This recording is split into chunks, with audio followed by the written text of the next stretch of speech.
Assalamualaikum warahmatullahi wabarakatuh. Perkenalkan, nama saya Dede Mayang Listiana, NPM 240311180070. Saya akan menjelaskan jurnal respon 5 kultivar kentang Solanum tuberosum terhadap perlakuan manitol pada kultur in vitro. Jurnal ini saya ambil dari alumni Fakultas Pertanian Universitas Padjadjaran. Kentang Solanum tuberosum merupakan komoditas sayuran yang memiliki potensi sebagai sumber karbohidrat. Namun, banyak yang menyebabkan menurunnya produktivitas kentang. Salah satunya yaitu perubahan iklim dan suhu yang ekstrim. Nah, untuk mengatasi permasalahan tersebut, kita perlu adanya varietas unggul kentang yang toleran terhadap kekeringan. Rekayasa varietas unggul dilakukan melalui tahap pengumpulan plasma nutfah, identifikasi karakter toleran terhadap kekeringan dapat dilakukan di lapangan maupun di laboratorium. Itu bisa dilakukan secara in vitro. Manitol merupakan larutan yang digunakan untuk mempertahankan stabilitas sel dan mengontrol potensial air dalam media tanam. Manitol adalah gula alkohol yang mengendalikan potensi osmotik dalam media tanam untuk mensimulasi kondisi cekaman kekeringan. Lokasi, bahan, dan metode. Lokasi dilaksanakan di Laboratorium Kultur Jaringan Pemuliaan Tanaman Fakultas Pertanian Universitas Padjadjaran. Untuk bahan di sini ada media mulching, N-salt, MS, gula 30 gram per liter, agar-agar 8,5 gram per liter, dan manitol. Metode eksperimen dengan menggunakan rancangan acak kelompok pola faktorial terdiri dari 2 faktor dan dapat diulang 3 kali. Cara kerja di sini penanaman dilakukan dalam LAV ya. Explant tanaman kentang diambil dari stek mikro berupa satu nodus yang sudah dikulturkan dan harus terbebas dari patogen dan bakteri, benar-benar harus steril. Tahap perlakuan, explant yang ditanam berumur 10 hari. Explant ditanam di media yang telah kita buat tadi, sesuai konsentrasi perlakuan. Pengamatan ada 2, pengamatan penunjang dan pengamatan utama. Nah, ini yang paling penting pengamatan utama yaitu buku tanaman, pertambahan daun, pertambahan tinggi tanaman, jumlah klorofil, jumlah akar, panjang akar, waktu menguning daun, scoring kerusakan plantlet. Nah, untuk hasil di sini ada beberapa hasil yang ditandakan oleh bintang dan TN. Nah, ini perbedaan konsentrasinya itu 5%. Nah, untuk pembahasan, pengamatan utama yang dilakukan pada awal memasuki tahap perlakuan pemberian manitol hingga akhir percobaan pada minggu ke-6 setelah perlakuan. Berdasarkan uji EP pada tabel 1 menunjukkan bahwa tidak terdapat interaksi antar kultivar kentang dengan konsentrasi manitol pada semua karakter yang diamati. Kultivar kentang dan manitol secara mandiri berpengaruh pada semua karakter kecuali karakter pertambahan, tinggi plantlet, dan konsentrasi klorofil. Kedua karakter tersebut hanya dipengaruhi faktor manitol secara mandiri. Karakter-karakter yang memiliki nilai uji EP signifikan maka dilakukan sebuah analisis secara lanjut dengan menggunakan uji jarak berganda dukan pada taraf 5%, karakter warna daun, dan scoring kerusakan plantlet tidak dianalisis statistik. Nah, penambahan manitol dengan konsentrasi rendah memberikan pertambahan jumlah buku plantlet paling banyak dibandingkan dengan penambahan manitol dengan konsentrasi tinggi. Konsentrasi manitol 0,4 m memiliki pertambahan jumlah buku terendah. Konsentrasi manitol yang sangat tinggi dapat menyebabkan tekanan osmotik yang sangat tinggi, sehingga membuat nutrisi yang tersedia pada media tidak dapat diserap baik oleh jaringan tanaman. Nah, penambahan manitol pada media kultur memberikan pengaruh simulasi cekaman kekeringan pada semua kultivar kentang. Hal ini menunjukkan bahwa semakin tinggi konsentrasi manitol, semakin besar pula pengaruh cekaman kekeringan yang diberikan oleh manitol. Peningkatan konsentrasi manitol di dalam media kultur yang terakumulasi dapat menurunkan potensial air rendah sehingga memberikan dampak negatif seperti itu. Pertumbuhan tinggi tanaman terhambat, kelainan dalam reproduksi tanaman, dan daun menggulung. Pengaruh mandiri faktor konsentrasi manitol terhadap karakter panjang akar menunjukkan bahwa konsentrasi manitol 0,4 m menghasilkan akar yang terpendek dibandingkan konsentrasi manitol lainnya. Meningkatkan konsentrasi manitol dapat mempengaruhi panjang akar.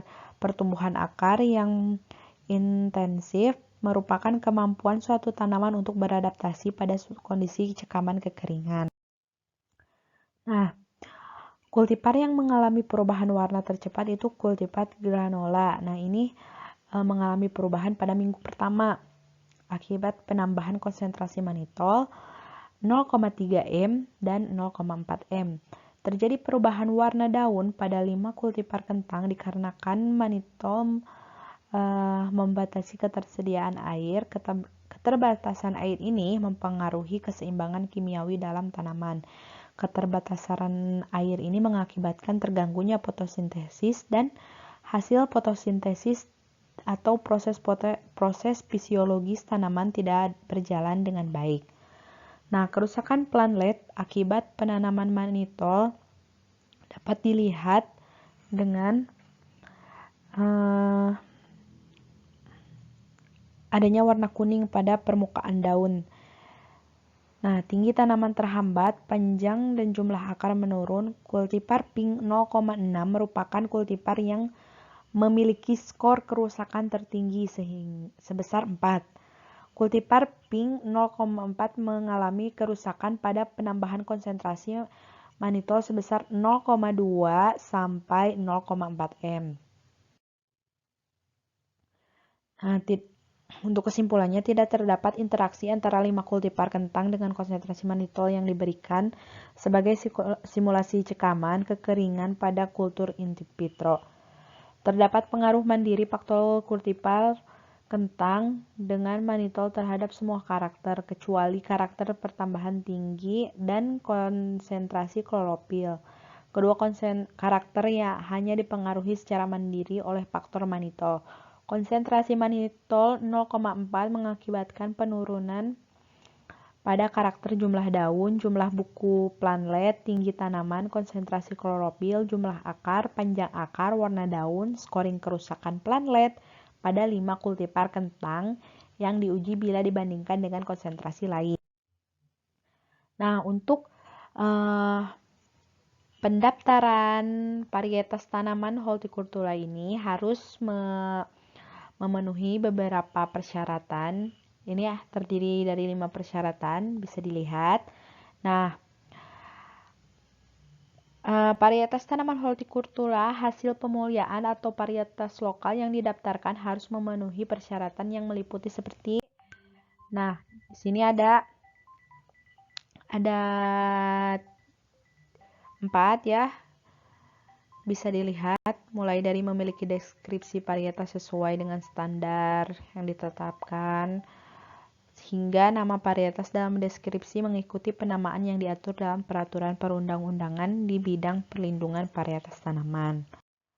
Nah, permohonan pendaftaran calon varietas tanaman hortikultura harus memenuhi persyaratan seperti memiliki atau menguasai varietas yang akan didaftarkan. Jadi varietas tersebut jangan asal-asalan, terus memiliki hasil uji keunggulan, uji kebenaran dari varietas tersebut yang akan didaftarkan.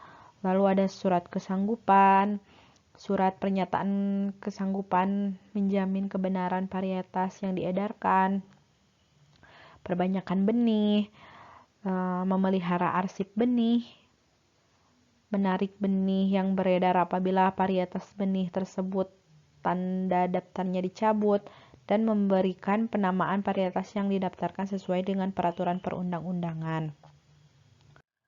Nah, untuk prosedurnya, ini pendaftaran varietas mulai dari pemohon ke kepala PPVTPP.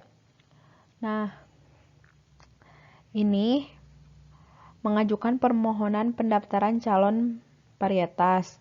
Nah, untuk pendaftaran calon varietas ini harus dilampirkan mulai dari hasil uji keunggulan varietas, hasil uji kebenaran varietas, surat kesanggupan, surat jaminan, dan deskripsi varietas maupun foto. Itu harus dilampirkan. Nanti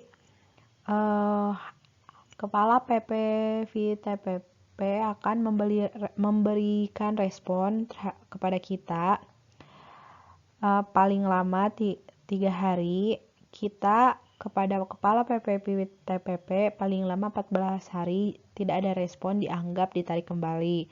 Nah, setelah dari Kepala PPVTPP, Kepala PPVTPP ini mengirim ke Dirjen Hortikultura untuk penilaian oleh TP2PH. Nah, paling lama itu 3 hari. Setelah itu, Dirjen Hortikultura ini mengembalikan ke Kepala PPVTPP paling lama 25 hari setelah selesai memeriksa. Nah, setelah disetujui, nanti kita bisa cek di website.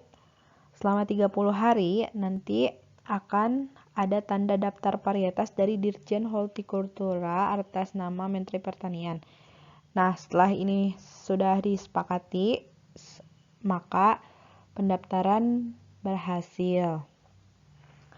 Mungkin sekian presentasi dari saya. Mohon maaf bila banyak kekurangan dan banyak kesalahan. Semoga bermanfaat. Wassalamualaikum warahmatullahi wabarakatuh.